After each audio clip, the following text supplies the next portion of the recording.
에베소서 4장 1절부터 3절까지의 말씀을 함께 읽겠습니다. 에베소 4장 1절부터 3절입니다. 자, 시작. 그러므로 주 안에서 갇힌 내가 너희를 권하노니 너희가 부르심을 받은 일에 합당하게 행하여 모든 겸손과 온유로 하고 오래 참음으로 사랑 가운데서 서로 용납하고 평안에 매는 줄로 성령이 하나 되게 하신 것을 힘써 지키라. 아멘. 자, 오늘은 아래로 성장하는 삶 11번째 불완전한 멤버들이라는 주제를 함께 살펴보도록 하겠습니다. 저는 이번 주제를 이렇게 준비하면서 정말 이것이 기독교 신앙의 정수다 그런 생각이 들었어요. 그리고 이번 장이 이 시리즈의 클라이막스다 그런 생각이 들었어요. 그래서 이것을 정말 우리 성도들이 다 같이 소화할 수 있으면 좋겠다.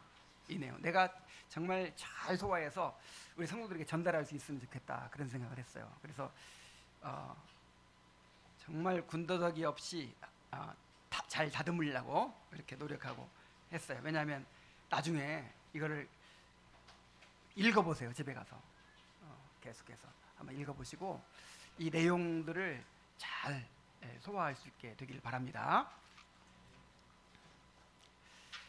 자, 오늘 주제가 뭐예요? 불완전한 멤버들.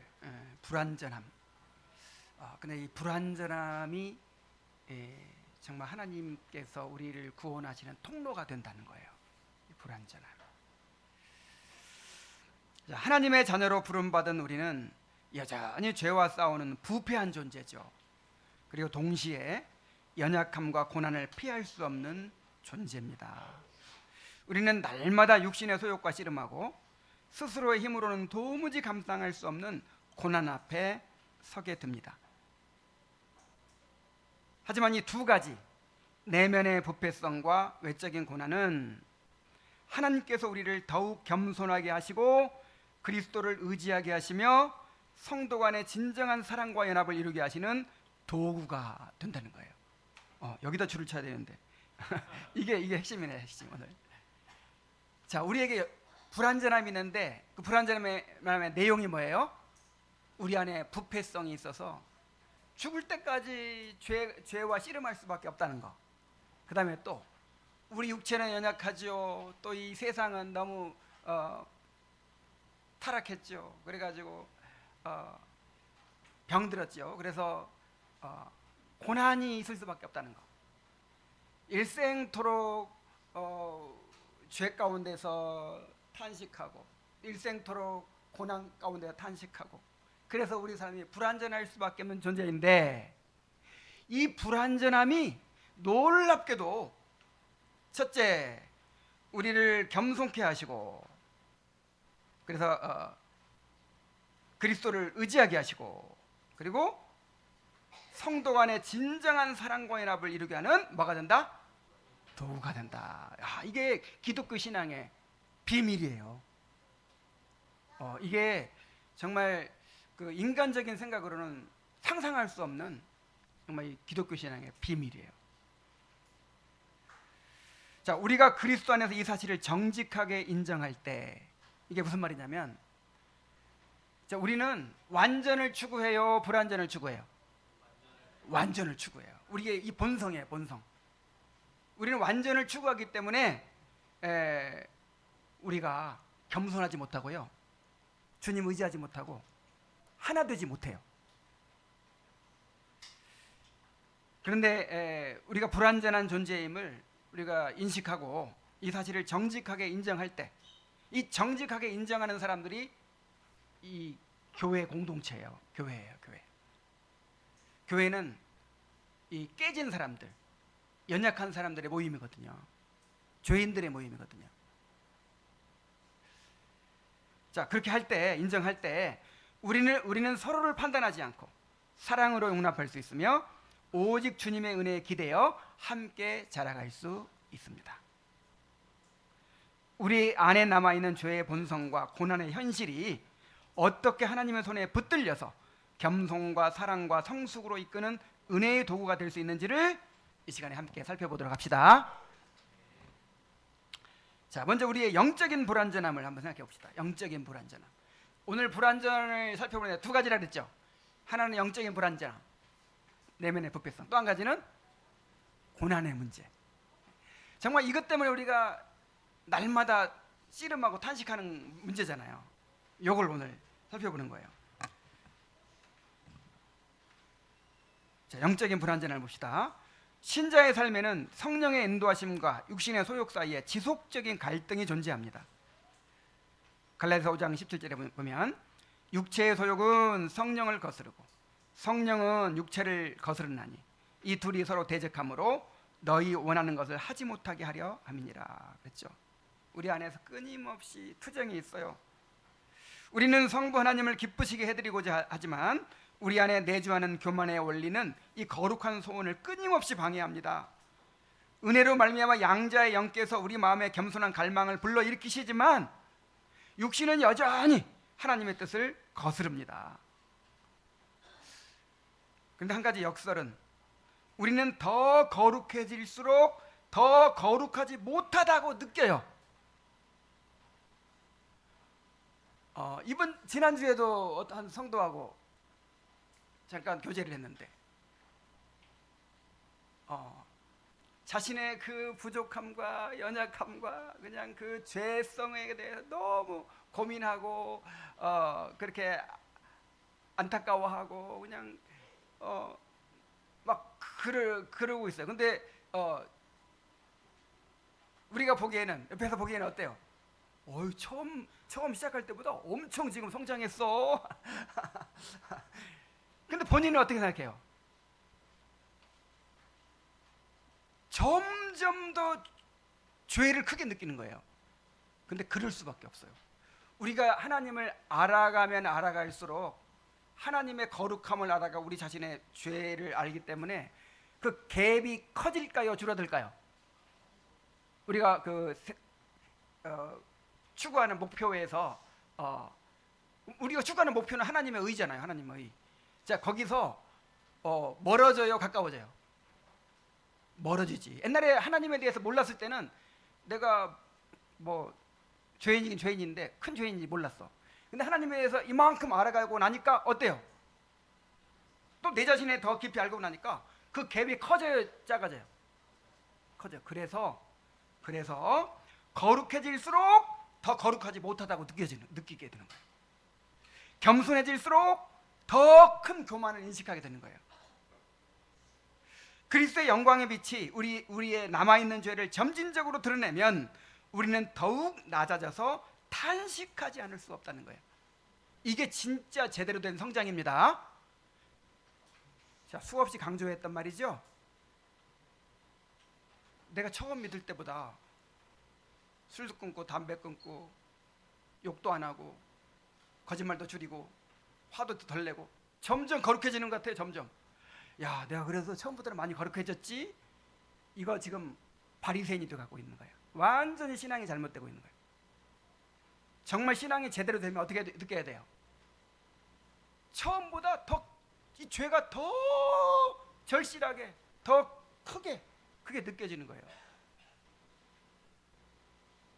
바울 사도가 젊었을 때는 뭐라 그랬어요?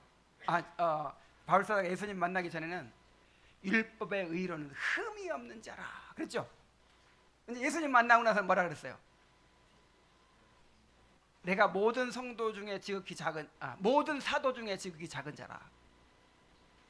근데 좀 더 나이가 들어보니까 아이고, 사도 중에 작은 자가 아니야. 모든 성도 중에 지극히 작은 자보다 더 작은 자로라. 나중에 늙어가지고 남들이 다 성자라고 할 때 바울은 뭐라고 고백하죠? 내가 죄인 중에 괴순이라. 이게 정말 역설인데 이게 기독교 신앙이에요, 진짜.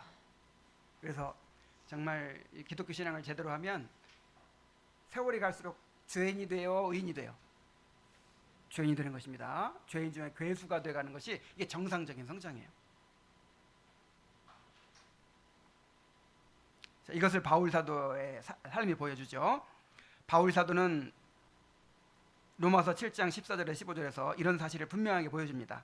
나는 육신에 속하여 죄 아래 팔렸도다.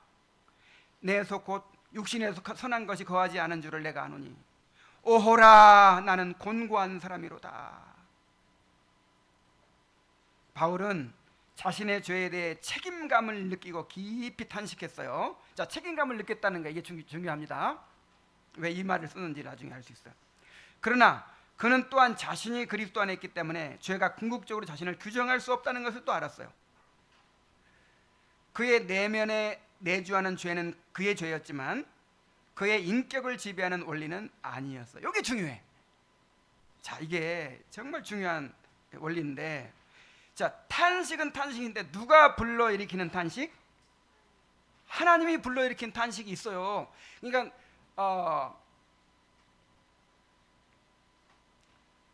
여러분 나중에도 나오는데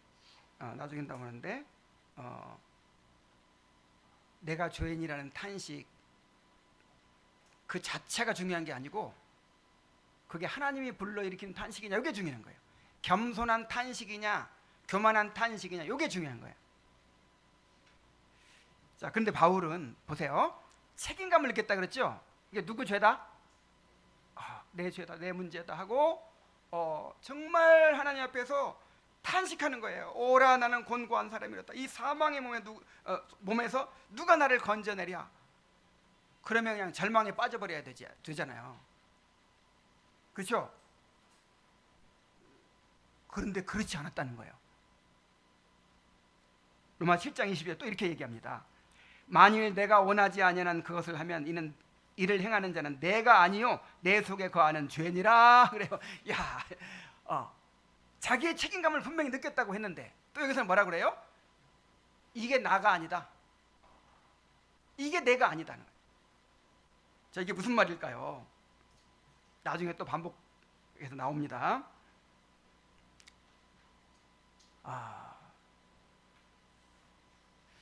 그러니까 여러분 우리가 우리의 죄를 깨달아야 되거든요. 죄를 깨달아가고 내가 정말 얼마나 부패한 죄인지를 깊이 알아가야 되잖아요. 그런데 내 자신만 바라보면 어떻게 돼요? 절망에 빠질 수밖에 없죠.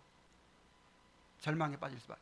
근데 죄를 깨달아가는 목적이 절망에 빠지라는 거예요? 아니면 오히려 소망을 가지라는 거예요? 그 죄를 깨닫고 회개하는 사람은 하나님의 은혜를 입게 되는 거잖아요. 근데 죄를 깨닫고 나는 죄인이라 할 수 없다고 막 이렇게 탄식하면서 늘 주저앉아 있고 늘 절망에 빠져 있고 오히려 그냥 주님으로부터 더 멀어져 버릴 수가 있다는 거예요. 이거는 겸손한 탄식이 아니야. 이거는 하나님께서 일으키신 탄식이 아니라. 자, 그러면서 누구를 바라봐야 돼요? 그리스도를. 자, 우리의 정체성은 항상 어디 안에서 발견된다? 그리스도 안에서 발견된다. 우리의 신분은 그리스도 안에 있어요. 그래서 내 죄가 이렇게 크고 이렇게 참으로 부패한 존재이지만 나는 그리스도 안에서 의인이에요. 나는 새로운 피조물이에요. 난 하나님께 사랑받는 사람이에요. 그래서 정말 죄를 깨닫는 사람은요, 정말 상한 심령을 가진 사람은 또 뭐가 있냐면 이제 회개하겠죠. 회개하면서 그리스도의 칭의의 은혜를 붙드는 거예요. 자, 우리가 하나님께 인정받는 것이 성화의 수준으로 인정받아요? 칭의로 인정받아요? 언제까지? 죽을 때까지, 주님 오실 때까지 우리는 항상 하나님 앞에서 인정받고 하나님의 은혜를 받는 것은 우리의 성화의 수준 때문이에요. 하나님의 가없이 의롭다 하심을 인정하는 것 때문이에요. 값없이 의롭다 인정해 주신 그 은혜, 칭의의 은혜로 우리가 하나님 앞에 나가는 거예요. 바로 이 점을 얘기하는 거예요. 그래서 내가 이렇게 부패한 존재지만 나는 구원받은 사람이고, 나는 새로운 피조물이고, 나는 하나님의 사랑받는 자녀고, 자, 이런 자신의 그리스도 안에 있는 정체성을 분명히 인식하고 그리스도께로 피해야 되는 것이죠. 그래서 오직 그리스도를 향한 시선만이 그런 미세한 균형을 이룰 수 있다. 무슨 균형? 한쪽으로 쏠려버리지 않는 거죠. 보세요. 구원파 비슷한 신앙처럼, 에이, 나는 구원받은 사람이니까 나는 이런 죄 때문에 정죄 안 받아, 이런 건 큰 문제가 안 돼, 그러면서 죄로 인한 탄식이 없어. 균형을 잃었죠. 이거는 하나님, 이거는 복음을 깨닫지 못한 사람이야. 근데 또 반대로 내가 죄인이고 이렇게 부족하고 이렇게 참 부패했다고 하면서 그냥 늘 그냥 콧바트리고 있고, 그냥 늘 나는 자격이 없는 사람이라 그러고, 자, 이게 오라에 설려요. 이것도 잘못된 거예요. 이것도 그리스도를 바라봐야지. 그리스도. 그렇게 자기가 죄인이라고 깨달았으면 주님 회개하고 나면 항상 주님의 이 칭의의 은혜로 피하는 것이거든요. 칭의의 은혜를 누리는 것이거든요.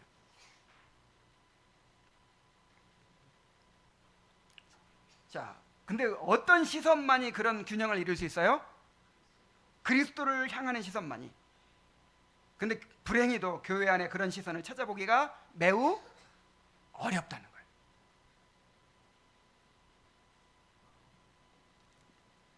자, 근데 탄식하지 않는 사람이 있어요. 탄식하지 않는 사람도 문제라는 거죠. 우리는 종종 자신 안에 남아있는 부패성을 제대로 인식하지 못한 채 스스로 제법 괜찮은 사람으로 여기거나, 반대로 부패성에 매몰되어 하나님의 은혜를 잊은 채 절망에 빠지기 쉽습니다. 이 두 극단의 공통된 원인은 그리스도를 바라보지 않는 것입니다. 주님을 보지 않으면 결국 뭘 바라보게 돼요? 자기 자신을 바라보게 되는 거지. 그리고 남을 바라보게 되는 것이고.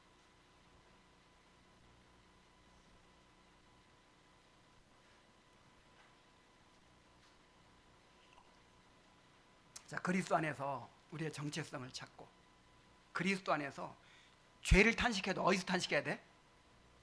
그리스도 안에서.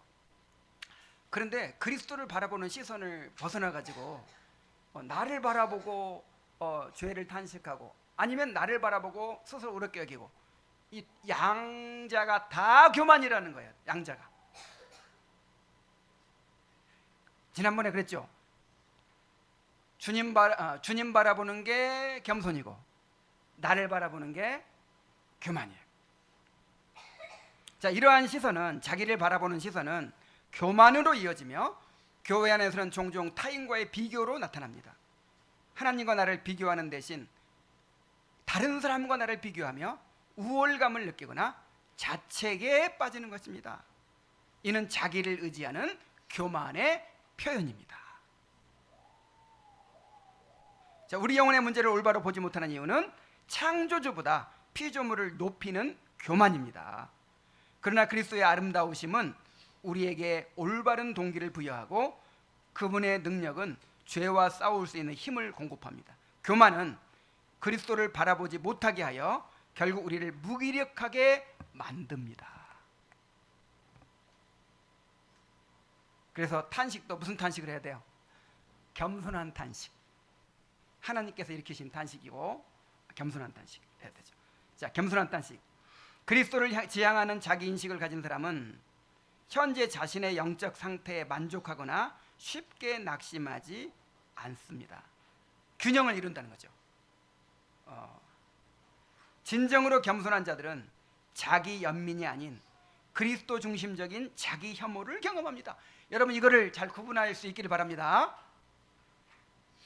자기 연민에 빠지는 것과 그리스도 중심적인 자기 혐오, 요게 구별이 돼야 돼요. 나는 죄인이고, 나는 그냥 어쩔 수 없는 사람이고, 그냥 나는 가망이 없고, 그냥 그렇게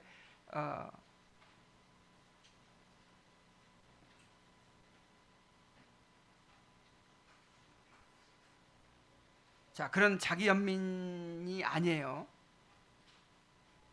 나를 미워해요. 이 자기 혐오, 나를 미워한다는 거잖아. 근데 그게 그리스도 안에서의 자기 혐오라는 거야. 자, 이는 현대 사회가 강조하는 적극적 사고방식과는 상반되어 다소 우울하고 절망적으로 들릴 수 있으나 교회사의 위대한 성도들은 바로 이런 겸손한 탄식 가운데서 살아갔음을 우리는 기억해야 합니다.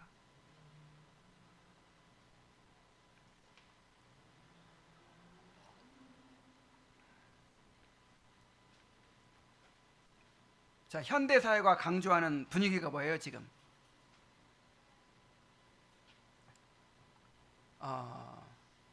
자, 오늘날 그 진보 사상의 뿌리가 어디에 있냐면요,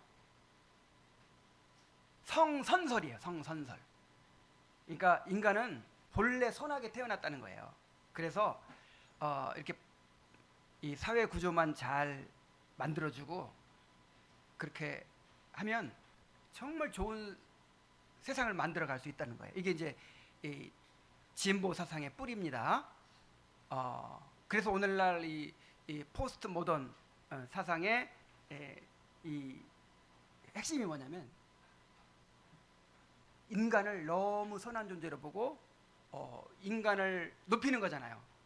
인간을 우상화하는 거잖아요. 그래가지고 지금은 이제 내 꿈을 펼쳐라. 네가 정말 하고 싶은 걸 찾아라. 뭐 남 신경 쓰지, 남의 시선을 신경 쓰지 말고 네가 원하는 것을 해라. 뭐 이런 메시지가 전해지는 세상이죠. 우리 아이들이 그런 메시지를 듣고 자라죠. 그런데 교회는 오면 뭐라 그래요? 죄인이고 부패한 죄인이고 뭐 그냥 완전히 이거는 이 시대엔 어울리지 않는 그런 메시지. 그래서 사람들이 그 교회에 대해서 기대하는 게 뭐냐면 바로 이런 적극적인 사고방식, 긍정적 사고방식, 뭐 이런 거를 받고 싶어서 오잖아요. 교회에 오면 다 잘 될 겁니다. 뭐 당신이 원하는 것이 이루어질 것입니다. 꿈을 가지십시오. 뭐 이런 메시지 들으려고 오는 거잖아요, 교회. 근데 교회는 그런 메시지 전하지 않아요. 복음은 그런 거를 전해주지 않아요. 인간이 얼마나 철저하게 죄인인지, 가망 없는 사람들인지, 절망에 빠져 있는 사람들인지, 무가치한 사람들인지, 자, 이런 것들을 전하는 것이 교회입니다. 그걸 깨닫게 하는 것이 교회입니다. 그래서 정말 복음을 깨달은 사람들은 이런 겸손한 탄식이 있다는 거예요. 겸손한 탄식. 그런데 이제 교회사의 모든 성도들이 이런 겸손한 탄식을 가진 사람들이었다 하는 것입니다. 선교사 데이비드 브레이너드의 일기에는 이런 깊은 겸손과 탄식의 흔적이 생생히 드러납니다. 이제 데이비드 브레이너드의 일기에 보면 정말 요즘 사람들 그거 읽으면 야, 정신병 걸렸나, 무슨 우울증 걸렸나. 요즘 사람들이 아니라 알죠, 누군지. 어떤 목사님이 있어요. 그분이 이 책을 보고 나서는 그냥 이거 완전 정신병자다. 막 그러면서 공격을 엄청 받았어요. 그 책 추천했다가. 자, 보세요. 1942년 4월 1일 오 하나님이 나를 땅속 깊이 낮추어 주신다면 더 바랄 것이 없겠다. 나를 사랑하사 나를 위해 자기를 내주신 주님을 더 많이 사랑하지 못하니 나는 매일 지옥에 가야 마땅하다. 내가 어떤 은혜든 새롭게 받아 누릴 수 있다면 그때마다 특별한 도움을 허락하신 모든 은혜의 하나님께 새롭게 빚을 지는 것과 같다. 만일 내가 천국에 간다면 오직 하나님이 그렇게 원하시기 때문일 것이다. 나 스스로는 하나님에게서 도망치려고 한 것 외에는 아무것도 한 일이 없다. 이야, 이 선교사가 이런 말을 했어. 자기가 하나님 앞에 한 일이라는 건 뭐밖에 없어? 하나님 앞에 도망치려고 한 것밖에 없어. 도무지 하나님 앞에 잘한 것이 아무것도 없어. 자기는 어디 가야 마땅한 사람이에요? 지옥에 가야 마땅한 사람. 1742년 8월 30일 오, 나는 하나님께 그 어느 때보다도 더 큰 빚을 졌다. 나는 한순간도 마땅히 하나님을 위해 살아야 하는 만큼 그분을 위해 살지 못했다. 지금까지 믿음을 위해 한 일이 아무것도 없는 것 같아 보였다. 나의 영혼은 하나님을 위해 살고자 하는 강렬한 갈망을 느꼈다.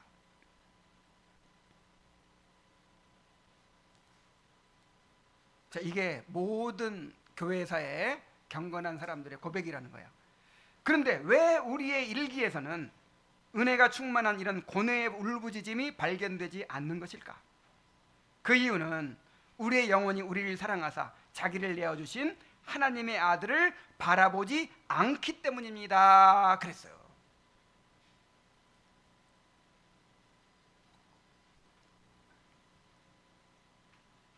자, 누구와 비교해야 돼요? 내가 어느 정도인지 누구와 비교해야 돼요? 우리의 표준이 누구예요? 그리스도죠. 그리스도. 그리스도와 비교해보고 내가 얼마나 거룩한 사람인지, 그리스도와 비교해보고 내가 얼마나 사랑이 많은 사람인지, 그리스도와 비교해보고 내가 얼마나 경건한 사람인지를 평가해야 되는데, 그리스도를 바라보지 않아. 나를 바라봐. 그리고 다른 사람을 바라봐요. 그리고 비교해. 그러니까 내가 의롭다고 느껴질 수도 있고, 아이고 나는 왜 다른 사람처럼 못하나 하고 실망할 수도 있고.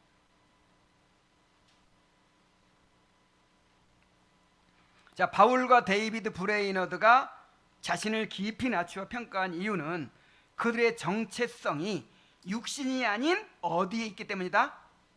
그리스도 안에 근거하고 있었기 때문입니다.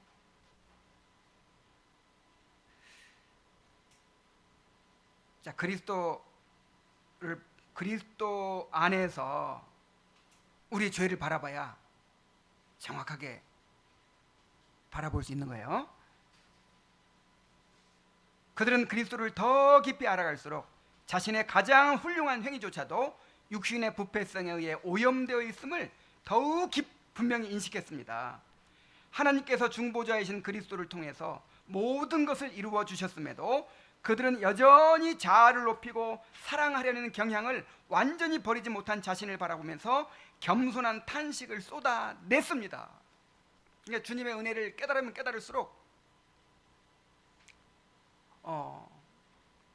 내 안에 있는 교만한 마음, 자기 사랑, 이런 것이 더 크게 느껴지는 거죠. 더 크게 느껴져 가지고 그냥 탄식할 수밖에 없는 거예요.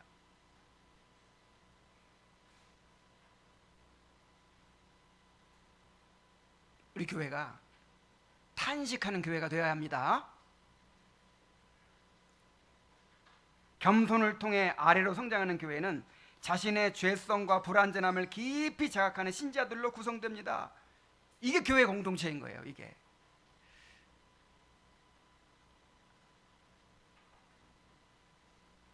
이들이 함께 탄식할 때 교회 안에는 다음과 같은 복된 열매들이 나타납니다. 첫째, 사랑의 연합이 이루어집니다. 자, 어떻게 할 때? 우리가 우리의 불완전함 때문에 탄식하잖아요. 정말 이 겸손한 탄식이 있는 성도들이 모인 공동체에서는 사랑의 연합이 이루어진다는 거예요. 겸손은 자신의 부패성을 직면하게 하며 자신을 죄인의 괴수로 여기는 사람은 다른 이들의 허물에 너그러워집니다. 그는 자신이 여전히 교만한데도 그리스도께서 끊임없이 인애를 베푸신다는 사실에 감격하며 다른 이들을 사랑 가운데 용납합니다. 이런 겸손은 성령 안에서 하나됨을 힘써 지키게 만듭니다. 오늘 본문에 모든 겸손과 온유로 하고 오래 참음으로 사랑 가운데 서로 용납하고, 요게요, 자기가 깨어지지 않은 사람은 나타날 수가 없어요. 자, 모든 겸손과 온유로 하라고 그랬는데, 또 오래 참음으로 사랑 가운데 서로 용납하라고 그랬는데,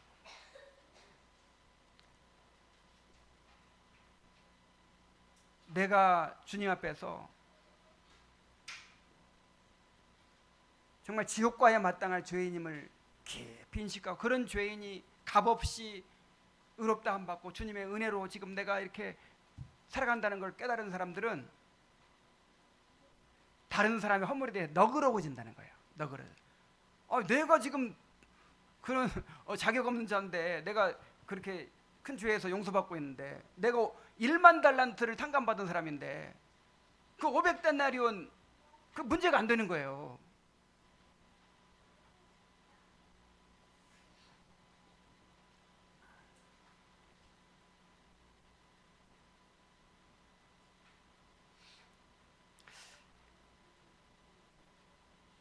그래서 우리의 신앙이 제대로 성장해 가고 있다는 게 뭐냐면, 오늘 우리 주님의 자비에 대해서 배웠죠. 점점 긍휼과 자비가 더 늘어가는 거예요. 너그러워져 가는 거예요.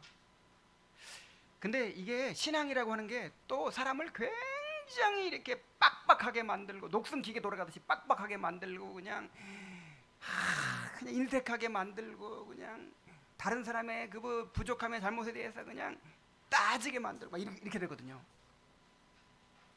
그게 무슨 차이입니까? 내가 죄로 인해 얼마나 탄식하느냐, 여기에 달려 있어요. 자기의 죄를 깊이 바라보고 탄식하고 늘 하나님 앞에서 용서를 받고 칭의의 은혜를 값없이 누리고, 이런 사람들은 그런 은혜를 경험해 갈수록 자비의 눈으로 다른 사람을 바라보게 돼요. 자비의 눈으로. 그런데 그런 겸손한 탄식이 없으면 내가 의롭잖아요. 내가 옛날보다 보니까 내가 더 많이 의로워진 거야. 그 다른 사람들보다 내가 더 많이 의로워졌어요. 교만해지잖아요. 교만해져 가지고 다른 사람의 부족함과 연약함을 용납이 안 돼. 막 화가 나는 거예요. 그래서 점점 그렇게 사람을 비판하고 정죄하고 그냥 날카롭게 따지고 그냥 그런 사람이 되어가는 거예요. 자, 그래가지고 올바른 공동체가 이루어지겠어요? 안 되겠어요? 그러니까 더 삭막해, 교회가. 그래서 겸손한 탄식이 있을 때에만 사랑과 연합이 이루어집니다. 자, 둘째로, 이 겸손한 탄식이 있을 때 사랑의 복종이 나타나요. 자기 안에 죄성과 교만함을 의식하는 신자는 교회의 장로들이 하나님의 사랑의 통로임을 믿고 그들에게 복종합니다. 교회의 권면과 권징을 두려워하거나 거부하지 않고 신자의 책임을 일깨우는 교회를 하나님의 은혜로 여깁니다. 그래서 제가 전에 그런 말을 한 적 있죠. 심지어 겸손이라는 것조차도 공동체적으로 이해해야 된다 그랬죠. 누가 겸손한 사람이에요? 누가? 교회 장로들에게. 그러니까 이제 내 자신을 아는 거예요. 내가 하나님의 말씀의 가르침과 또 이 치리가 없이는 내 스스로 이 죄성을 다스릴 수가 없어. 그래서 하나님께서 은혜의 수단으로 정해 놓으신 그런 규례와 질서, 그걸 의지하고 붙드는 거예요. 그래서 하나님께서 교회 장로들을 세우셔서 우리에게 말씀을 전해 주시고 또 치리해 주시고, 이거를 의지하는 거예요. 이게 겸손입니다. 이게 겸손이에요. 혼자서 겸손이 없어요. 혼자서 겸손하지 않은 사람 세상에 어디 있어요? 겸손은 공동체적인 단어예요. 공동체 안에서 드러나는 거예요. 내가 그렇게 큰 죄인이라고 느끼니까, 나 은혜 없이는 살 수가 없다고 느끼니까, 은혜의 통로인 그 주님의 규례와 질서를 그렇게 존중하고 그렇게 의지하는 거죠.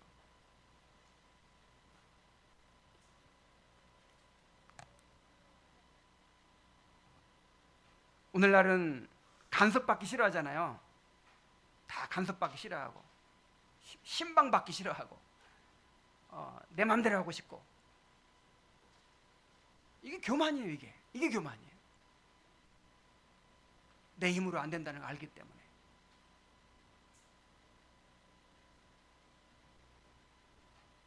젊은 자들아, 다 서로 겸손으로 허리를 동이고 그다음에 뭐죠? 장로들에게 순복하라 그랬잖아요. 자, 이런 겸손이 이제 나타난다는 거예요. 이런 복종이 나타난다는 거예요. 그다음에 셋째, 사랑의 제자도가 실현됩니다. 죄를 깊이 깨달은 사람은 죄를 더욱 미워하고 거룩을 사모하며 진지하게 제자도를 따르게 됩니다. 예수님을 닮아가고자 한다는 것이죠. 성숙한 신자들은 서로를 그리스도를 닮도록 격려하며 덜 성숙한 이들에게는 인내와 사랑으로 다가가 그리스도의 영과 말씀을 통해 성장하도록 돕습니다. 어떤 사람들은 난 이 정도면 됐어요, 뭐 이런 사람들도 있어. 이 정도면 그러니까 뭐 더 성장하고 싶어 하지 않는 거지. 이게 교만이야, 이게. 그러니까 성장한다는 건 죄로부터 점점 자유로워져 간다는 거잖아요. 죄의 지배로부터 점점 벗어나는 게 성장입니다. 그래, 이 죄 때문에 내가 너무 괴로운 거예요. 이 죄 때문에. 이 죄 때문에 내가 나를 위해 자기 목숨을 버리신 그 주님의 사랑을 계속해서 정말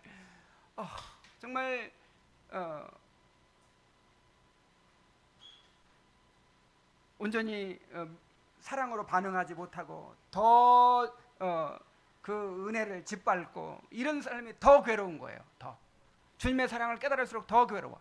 그래서 어떻게 하든지 죄를 벗어버리고 정말 주님을 닮아가고자 하는 그런 강렬한 소망을 가지게 될 수밖에 없어요. 언제까지? 죽을 때까지, 죽는 숨이 끊어지는 그날까지 주님을 닮아가고자 하는 끊임없는 열망을 가지게 되는 것입니다. 자, 이처럼 겸손을 통해 아래로 자라면 사랑을 통해 위로 자라는 결과가 나타납니다. 하나님께서는 우리의 남은 부패성을 사용하셔서 우리를 낮추시고 그분의 사랑을 깊이 체험하게 하시며 그 사랑을 다른 지체들에게 전하도록 이끄십니다. 이야, 정말 이게 기독교 신앙의 진수라니까요. 자, 뭘 통해서? 우리의 남은 부패성을 사용하셔서 그러잖아요. 우리의 남은 부패성을 사용하셔서 첫째, 우리를 낮추시고 그분의 사랑을 깊이 체험하게 하시며 그 사랑을 다른 지체들에게 전하도록 이끄신다는 거예요. 자, 우리의 인간의 생각과 너무 달라요. 너무. 인간의 생각은 뭐예요? 우리 안에 있는 어떤 훌륭한 점, 좋은 점들, 이런 점들을 하나님이 사용하셔서 뭐 공동체도 이루게 하시고 뭐 전도도 하게 하시고 뭐도 하게 하신다, 이렇게 생각하잖아요. 근데 하나님이 사용하시는 통로가 뭐예요? 우리의 부패성이라는 거예요. 부패성. 자, 이게 정말 놀라운 기독교의 역설이에요.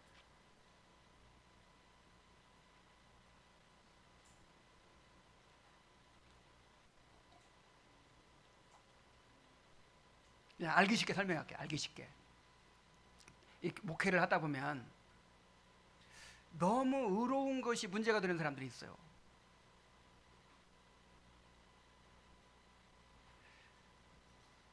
그러니까 그 동기나 그것이 잘못된 것이 아니라 정말 거룩하게 살고자 하고 정말 말씀대로 살고자 하고 막 이렇게 이런 노력이 다른 사람보다 더 특출하고 또 그렇게 실제로 막 다른 사람보다 더 잘 살고 이런 사람들이 가진 문제가 날카로워져요. 더 날카로워지고 더 교만해요. 교만해. 왜냐면 내가 남보다 낫거든. 근데 또 반대로 그냥 좀 부족한 사람도 있어요. 그냥 좀 허술한 사람들, 그냥 성질도 더럽고 그냥 자, 그런 사람들은요, 자기가 알아. 자기가 얼마나 성질 더럽고 죄가 많고 그런 일을 자기가 알아가지고는 큰 소리 쳐요, 못 쳐요? 그 사람도 큰 소리 안 쳐. 。 자,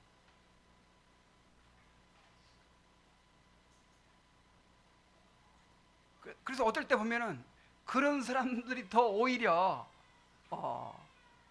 이 공동체를 이루는데 도움이 될 수도 있어요. 우리가 웨스트민스터 신앙고백서 어디에 나왔는지 기억이 안 나네. 저 초반부에 있는데 그러니까 하나님께서 우리를 성화시켜 가시죠. 하루아침에 죄를 완전히 없앨 수 있어요, 없어요? 있어요. 그런데 왜 그렇게 안 하시고 평생을 이 죄로 인해 탄식하게 하시고 그냥 안 변해, 그렇게 늘 내 죄가 그냥 있게 하시고 왜 이렇게 하실까요? 그 목적이 뭐라고요? 겸손하게 하시기 위해서. 자, 내가 이렇게 부족한 걸 아니까 큰 소리 못 친다니까. 하나님 앞에 겸손할 수밖에 없어요. 자, 다시 한번 읽습니다. 다시 한번 이 부분을. 하나님께서는 우리의 남은 부패성을 사용하셔서 우리를 낮추시고 그분의 사랑을 깊이 체험하게 하시며 그 사랑을 다른 지체들에게 전하도록 이끄십니다. 그래서 그런 사람들은 하나님의 은혜에 더 감사하죠. 야, 나 같은 죄인을, 나같이 이렇게 부족한 사람을 이렇게 받아주시다니.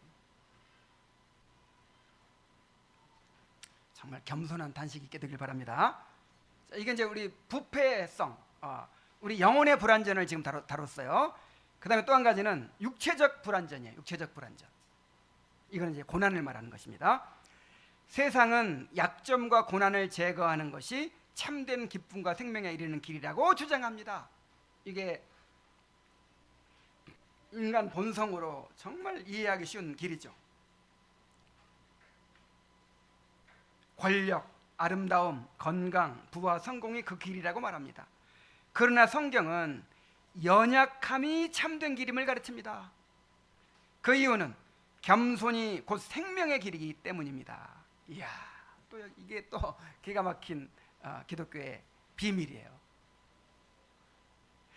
상식적으로 뭔가 교회의 세상을 변화시키려면 힘이 있어야 되잖아요. 힘이 있어야 되고, 뭐 돈이 있어야 되고, 뭐 권력이 있어야 되고. 근데 그게 아니라는 거예요. 오히려 연약함이 길이다.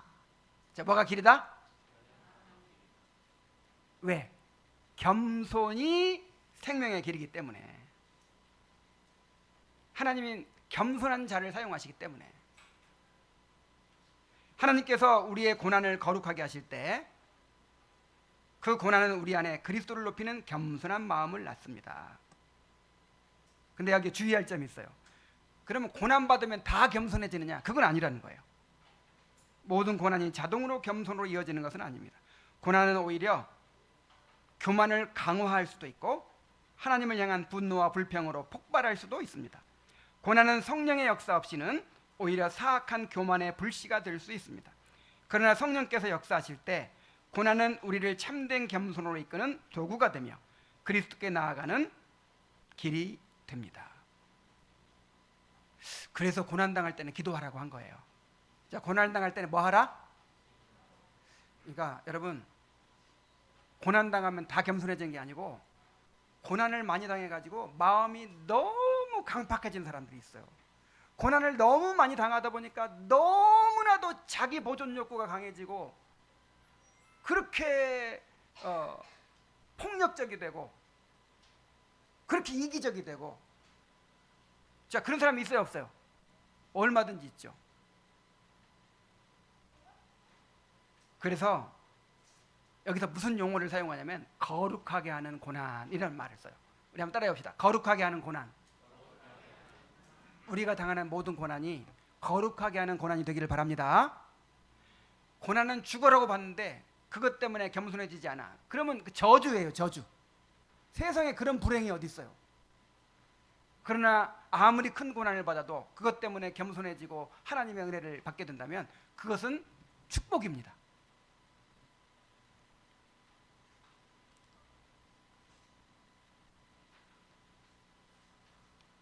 자, 거룩하게 하는 고난이 어떤 역할을 하는가 봅시다. 거룩하게 하는 고난은 자만심에서 벗어나게 합니다. 바울은 자신이 받은 고난이 자신을 자만하지 않게 하시려는 하나님의 뜻에서 비롯된 것임을 2번이나 강조했습니다. 육체의 가시를 왜 주셨어요? 자만하지 않게 하시려고.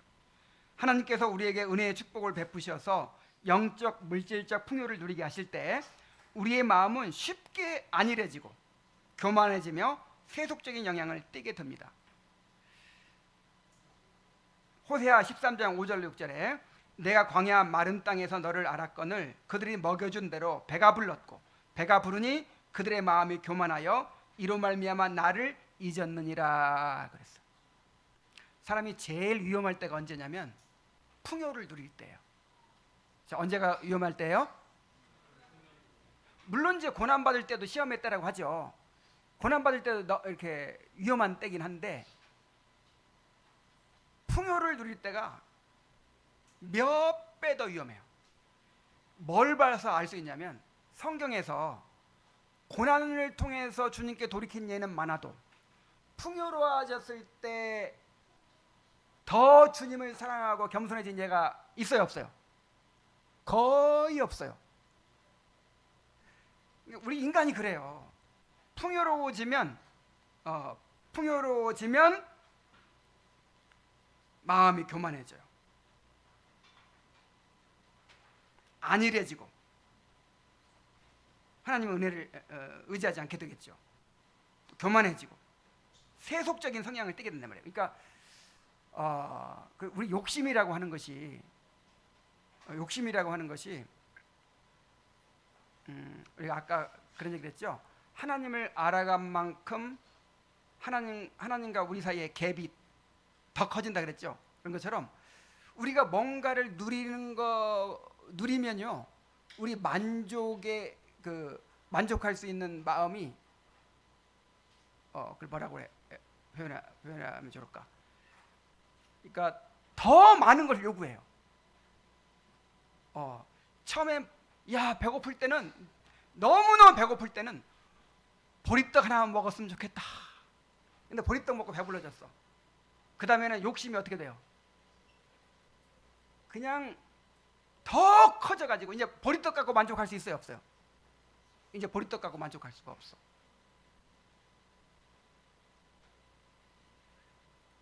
더 쉽게 얘기할게요. 1억만 있으면 만족하겠다. 그래서 1억이 생겼어요. 그러면 이제 그 사람 만족할 수 있는 그 정도는 1억 가지고 안 되는 거야. 이제 뭐 얼마가 있어야 돼요? 10억이 있어야 돼. 10억을 가지면 또 얼마가 있어야 돼? 100억이 있어요. 그래서 점점 욕심이 커지게 돼요, 사람이. 그래서 풍요로워졌을 때 가장 위험한 때예요. 가장. 그래서 예수님께서 남은 조각을 거두고 버리는 것이 없게 하라. 이것도 정말 우리가 풍요를 관리하도록 하시기 위해서 주신 말씀이기도 합니다. 여러분에게 영적인 복을 주셨든 물질적인 복을 주셨든 그것들을 정말 잘 관리해야 돼요.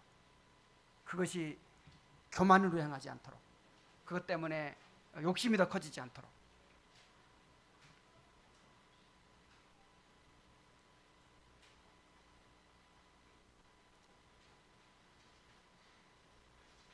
호세아서 읽었나요? 다시 한번 읽겠어요. 내가 광야 마른 땅에서 너를 알았거늘. 자, 광야 마른 땅은 이제 제일 어려웠을 때, 하나님만 바라보고 살았을 때죠. 그때 이제 그 사람들이 하나님 의지했었는데 그들이 먹여준 대로 배가 불렀고 배가 부르니 그들의 마음이 교만하여 이로 말미암아 나를 잊었느니라 말씀하시죠.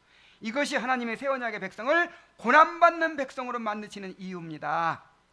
자, 새 언약의 백성이 무슨 백성? 별로 말하고 싶지 않은가 봐요. 우리 따라해 봅시다. 고난받는 백성. 우리가 무슨 백성? 고난받는 백성이에요. 우리 안에 있는 교만의 본성을 누구보다도 하나님께서 잘 알고 계십니다. 하나님은 우리가 자신을 의지하며 교만에 빠지는 것을 막기 위해서 그분의 은혜로운 축복 속에 때때로 고난을 섞으심으로써 우리 자신에게서 구원하십니다. 그래서 거룩하게 하는 고난은 우리를 자만심에서 벗어나게 한다 그랬고, 두 번째, 거룩하게 하는 고난은 자기 충족성에서 벗어나게 한다 그랬어요. 만성적인 고통, 실직, 사랑하는 사람의 죽음, 인간관계의 갈등, 불치병, 일상 속의 다양한 시련 등은 하나님의 섭리로 주어지는 가시들입니다. 이 모든 고난은 우리의 연약함과 무력함을 깨닫는 하나님의 사자들이며, 하나님께서는 이를 통해서 스스로의 힘을 의지하려는 교만한 본성에서 우리를 구원하십니다. 이런 고난이 없으면 우리의 불완전함과 우리의 부족함을 잊어버려요. 하나님을 의지하지 않아요. 그래서 이런 걸 허락하신다는 거죠. 그러나 하나님께서는 우리가 단지 우리의 연약함을 자각하는 데 그치지 않고 하나님의 능력을 체험하기를 원하십니다. 고난을 통해 하나님을 우리를 자아로부터 끌어내어 그리스도께로 향하게 하십니다. 연약함이 길인 이유는 그것이 그리스도의 능력의 손을 붙잡도록 이끌기 때문입니다. 우리 연약함 때문에 누굴 붙들어요? 그리스도를 붙들어요. 바울은 나의 여러 약한 것들에 대하여 자랑하리니 이는 그리스도의 능력이 내게 머물게 하려 함이라고 고백했습니다. 그는 자신의 연약함이 그리스도의 능력이 머무는 공간이 됨을 확신했습니다. 자, 이러한 고백은 교회 공동체에도 동일하게 적용됩니다. 자기 힘을 자랑하기보다 연약함을 기꺼이 드러내는 교회는 십자가를 통해 부활의 능력이 나타난다는 복음의 진리를 믿습니다. 그런 교회는 세상을 향해 자신의 능력을 증명하려 하지 않고 오직 맏형이신 주 예수 그리스도께서 이루실 수 있는 일만을 그분께 의지하며 감당합니다.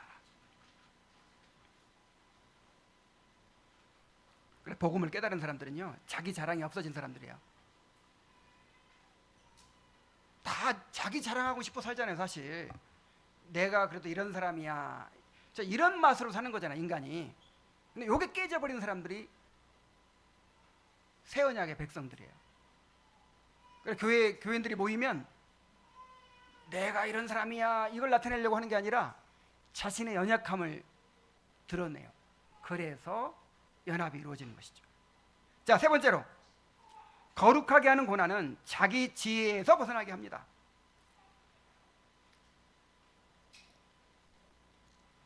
불평은 우리가 하나님보다 더 잘한다고 여길 때 생깁니다. 이는 자신을 지혜롭다고 여기며 스스로를 진리의 기준으로 삼는 교만에서 비롯됩니다. 그러나 하나님께서 고난을 통해 우리의 자만과 자기 충족성에서 건져내신다는 사실을 깊이 깨달을수록 우리는 오히려 그분의 섭리에 더 큰 만족을 느끼게 됩니다. 자, 우리가 범사에 감사하라 그러죠? 어떻게 감사하라? 그러니까 좋은 일을 주셔도 감사, 또 나에게 어떤 나쁜 일을 주셔도 모든 일에 감사하라는 거예요. 이게 겸손입니다. 감사는 겸손에서만 나와요. 그래서 내가 현재 겸손한가 알아보려면 쉬워요. 내가 지금 감사가 모든 일에 대해서 감사하고 있는가, 이거 보면 알아요. 언제부턴가 감사가 메말랐어. 이건 교만해진 증거예요. 교만해지면요, 불평해요. 내가 하나님보다 더 지혜롭다고 생각하기 때문에. 하나님이 이렇게 해주셔야 되는데 왜 하나님은 이렇게 하셨나, 이렇게 생각해요. 자, 누가 더 잘 알아요? 누가 나에게 가장 좋은 것을 누가 가장 잘 압니까? 하나님이 아시죠. 그래서 이걸 알면요, 범사에 감사할 수 있죠.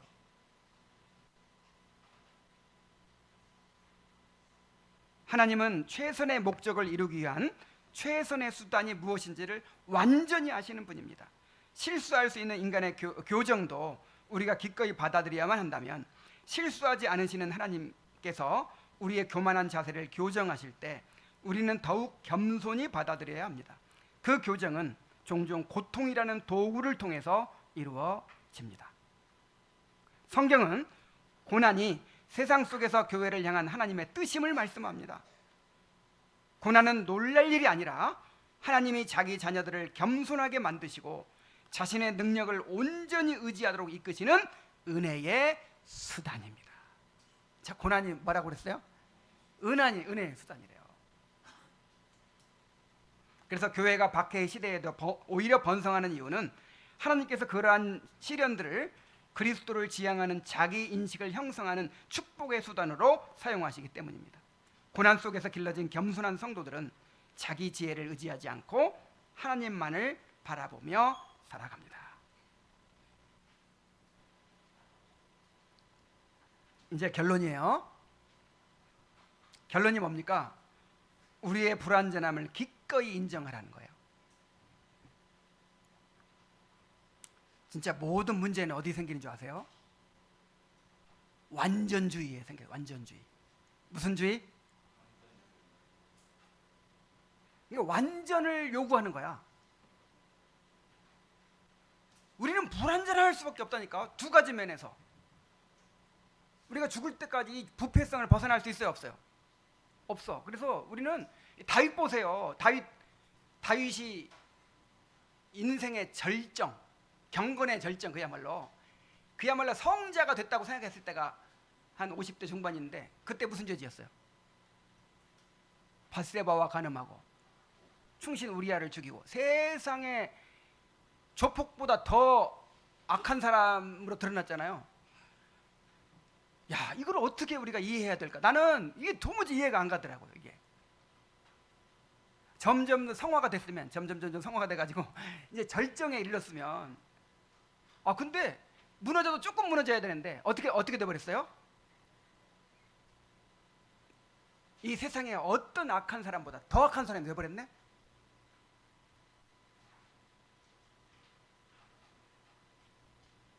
우리는 불완전한 존재입니다. 나도 불완전하고 다른 사람도 불완전해요. 근데 완전을 기대하는 거야. 자, 우리가 부패했기 때문에 불완전하고, 또 왜 뭐가 불완전해요? 육체의 불완전 있잖아요. 육체의 불완전. 자, 우리가 천국 갈 때까지 우리가 완전한 환경이 있을까요, 없을까요? 완전한 가정, 완전한 직장, 완전한 육체, 문제가 없는 그런 삶이 있어요, 없어요? 죽을 때까지 요걸 받아들이란 말이에요. 요거를. 근데 요거를 못 받아들여. 그러니까 우리가 이 본능적으로 항상 완전을 기대해. 그래가지고 맨날 이게 문제입니다. 맨날 그런 불평을 하면서 살잖아요. 지금 이 모습 이대로, 이 불완전한 상태를 그대로 받아들이시기 바랍니다. 우리 서로에 대해서도 불완전을 인정하시기 바랍니다. 남편이면 요 정도 돼야지. 내 남편이면 요 정도는 돼야 될 거 아니야. 내 아내는 요 정도는 돼야 될 거 아니야. 내 아들이면 요 정도는 내가 기대했는데 이게 너무 실망이 되는 거야. 부모라면 요 정도 돼야지. 목사는 요 정도 돼야지. 이거 다 깨뜨려 버리세요. 그냥 요 불완전한 모습 있는 그대로 다 받아들이고 인정합시다. 오늘 핵심이에요, 이게. 자, 이렇게 완전을 기대하고 완전을 지향하니까 우리가 위선자가 되는 것이고, 교만해지는 것이고, 감사를 잃어버리고 불평하게 되는 것이고, 남을 비난하게 되는 것이고, 우리가 공동체를 이루지 못하는 것, 공동체 하나됨을 이루지 못하게 되는 것입니다. 우리는 흔히 자신에게 아무런 문제가 없는 것처럼 보이려 애쓰며 이것이 서로를 사랑으로 섬기지 못하게 만드는 교만의 뿌리입니다. 그러나 하나님의 자녀는 모두 불완전한 존재들입니다. 육체적으로도 영적으로도 부족하고 연약합니다. 그러나 바로 이것이 복음의 본질에 부합하는 진실입니다. 우리가 하나로 연합하게 하는 것은 이런 불완전함이에요, 사실. 우리가 함께 모이는 이유는 우리의 완전함 때문이 아니라 그리스도의 완전하심과 능력 때문입니다. 우리가 불완전함을 인정할수록 우리는 그리스도 앞에서 더욱 자신을 낮추게 되며 다른 지체들을 더 깊은 사랑으로 섬기게 됩니다. 불완전함은 부끄러움이 아니라 은혜로 나아가는 출발점입니다. 그러므로 우리는 서로의 부족함을 정죄하거나 숨기기보다 겸손히 인정하고 그리스도 안에서 함께 자라가야 합니다.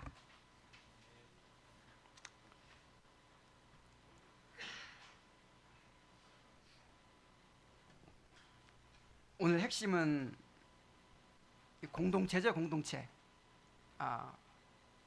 우리의 불완전함을 있는 그대로 드러내고 있는 그대로 받아들이고 있는 그대로 드러내게 될 때 이 사랑의 공동체가 이루어질 수 있다 하는 것이 오늘의 핵심입니다. 나의 영적인 불완전함, 육체적인 불완전함을 사용하셔서 우리의 구원을 이루시고 또 주님의 몸된 교회를 자라가게 하시는 우리 주님을 찬양합시다.